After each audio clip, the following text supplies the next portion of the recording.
মাসিক ইনকাম 50 লাখ টাকা, আবার ঋণ করছে 50 লাখ টাকা, আর তার মিলিয়ে আখিকে বাসা থেকে বের করে দিয়েছে। তিশা আসলে তাদের কোনো ঋণই ছিল না, শুধুমাত্র আখিকে বাসা থেকে বের করার জন্য নাটক সাজিয়েছে। এখন পাবলিক বুঝে গেছে কিছু।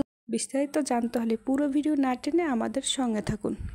এটা মাসে হাইয়েস্ট ইনকাম আরো বেশি, আলহামদুলিল্লাহ। যাই হোক, এটা নিয়ে কথা না, টপিকের কথা শোনার জন্য ওরকম কোনো টপিক তোমার শুনতে পারবা না। পুরো ব্লগে আমরা কি করছি সেটাই শুনতে পারবা। তো স্কিপ করতে পারো, আনসাবস্ক্রাইব করতে পারো, ইটস আপ টু ইউ। থাক, করো না, সমস্যা নেই। কোনোদিন শুনবাও না ওইসব টপিকের নিয়ে কথা, আজারা পেছাল পেরা লাভ নেই। এখন আমরা কথায় কাজে আসি। এটা হচ্ছে ভাই, গাড়ি কিনে কি বুম বুম স্পিডে করে গাড়ি চালাইতেছি আমরা, দেখছো? আর এই যে এখন দেখো আমাদের জিটিটা কি সুন্দর লাগতেছে।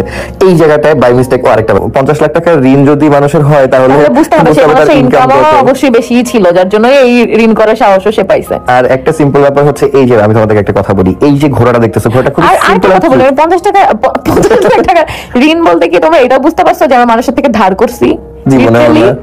যাই হোক, এইগুলা নিয়ে আমরা টপিক নিয়ে কথা বলতে চাই না। ভিউয়ার্স, 50 লাখ টাকার ঋণ যাদের আছে তারা বুঝতে হবে তাদের মাসিক ইনকামটা তত। আসলে তিশা মাসিক ইনকাম অনেক বেশি, সেজন্য 50 লাখ টাকার লোন নিয়েছে আখিকে বের করার জন্য।